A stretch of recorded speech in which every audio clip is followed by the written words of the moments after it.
নির্বাচনের প্রতিশ্রুতি ভঙ্গ হলে এর দায় প্রধান উপদেষ্টাকেই নিতে হবে বলে মন্তব্য করেছেন বিএনপি মহাসচিব মির্জা ফখরুল ইসলাম আলমগীর। ঐকমত্য কমিশন জনগণ ও রাজনৈতিক দলগুলোর সঙ্গে প্রতারণা করেছে বলেও অভিযোগ করেন তিনি। এদিকে বিএনপি স্থায়ী কমিটির সদস্য সালাহউদ্দিন আহমেদ বলেছেন, অন্তর্বর্তী সরকারকে তত্ত্বাবধায়ক সরকারের ভূমিকায় দেখতে চায় দেশের জনগণ। রাজধানীতে দুটি আলাদা অনুষ্ঠানে তারা এসব কথা বলেন। দুপুরে জাতীয় প্রেস ক্লাবে আয়োজিত বইয়ের মোড়ক উন্মোচন অনুষ্ঠানে যোগ দিয়ে বিএনপি মহাসচিব মির্জা ফখরুল ইসলাম আলমগীর বলেন, যারা নৈরাজ্য দেখতে চায় তারাই নির্বাচন পেছানোর কথা বলছে।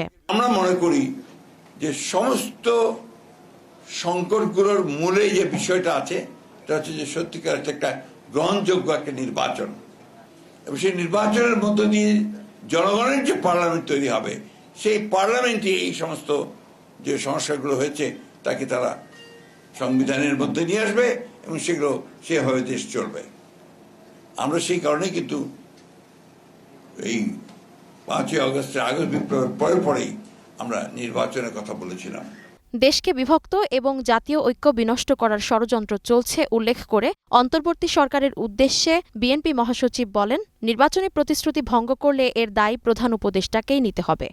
আমি অন্তর্বর্তীকালীন সরকারের প্রধান উপদেষ্টার দৃষ্টি আকর্ষণ করে বলতে চাই, আপনি কিন্তু আপনি জনগণের সামনে কিন্তু প্রতিশ্রুতিবদ্ধ, ওয়াদাবদ্ধ যে আপনি এখানে সত্যিকার অর্থেই যেটুকু সংস্কার দরকার সেই সংস্কারগুলো করে আপনি এখানে জনগণের যে কাছে গ্রহণযোগ্য একটা নির্বাচন দেবেন, সেই নির্বাচনের মধ্যে যে পার্লামেন্ট আসবে সেই পার্লামেন্ট এই দেশের সংকটগুলোর সমাধান করবে। এর আগে সকালে রাজধানীর গুলশানের একটি অভিজাত হোটেলে আয়োজিত সেমিনারে বিএনপি স্থায়ী কমিটির সদস্য সালাহউদ্দিন আহমেদ বলেন, তত্ত্বাবধায়ক সরকারের আদলে দেশে একটি অবাধ, সুষ্ঠু ও গ্রহণযোগ্য নির্বাচন দেখতে চায় দেশের জনগণ। আমরা অন্তর্বর্তী সরকারকে তত্ত্বাবধায়ক সরকারের ভূমিকায় দেখতে চাই। তারা যেন নিরপেক্ষভাবে আচরণ করে এবং তাদের সমস্ত কর্মকাণ্ডে যেন জাতি একটা আশ্বস্ত হতে পারে, ঐক্য থাকতে পারে, সেভাবে যেতে হবে। আমরা তাদের ঐকমত্য কমিশনের এবং সরকারের বিভিন্ন পদক্ষেপে আজকে এখানে এসে হতাশা ব্যক্ত করছি।